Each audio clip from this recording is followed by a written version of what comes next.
Breaking the wall of hip dysplasia. Qualified in the Alberta lab, Abhilash Rakkunedeth, University of Alberta, Canada.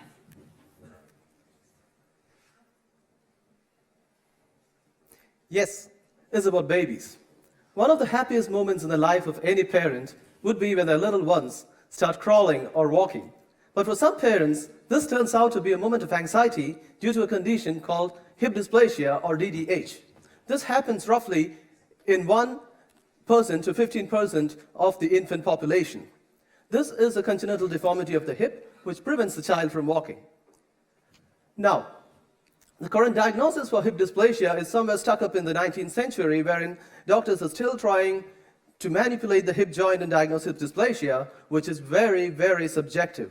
We at the University of Alberta are going to change this entire paradigm by introducing artificial intelligence for early diagnosis, because it turns out that if you introduce early diagnosis, you get away from the trouble of surgical correction, which is certainly something that no one wants their little ones to be getting through. With early detection, all you need is a simple soft cast.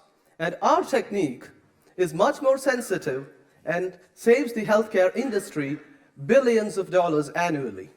How do we do this? We use artificial intelligence in combination with three-dimensional ultrasound. Let me explain. We look into the hips of infants using three-dimensional ultrasound scanning. And once we have the scan, we have developed a segmentation algorithm which extracts the shape of the hip bone. And once we have thousands of such shapes, we can now train an artificial intelligence software with the corresponding diagnosis, so that when a new hip shape is projected, it comes up with a diagnosis just like a doctor. And it turns out that in the 1,000 cases that we have tested, 1,000 plus to be honest, we have never missed a dysplastic hip. So now we have an accurate method to diagnose hip dysplasia at birth. And where is all this going? The whole software can actually be accessed as a smartphone app or from a website. Now take a moment to think about it.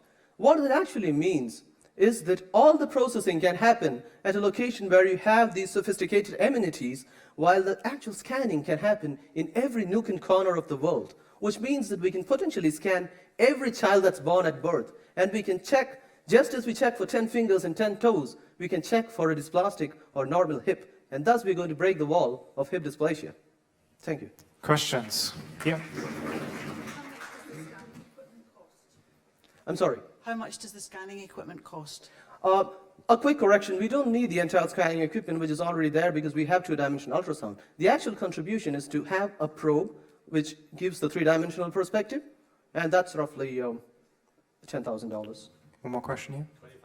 25 years ago, I worked at a German orthopedic university hospital, and we did hip screening in newborns 100%. What's new here?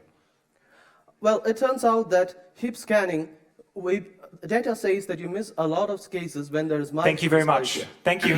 Thank you. Thank you.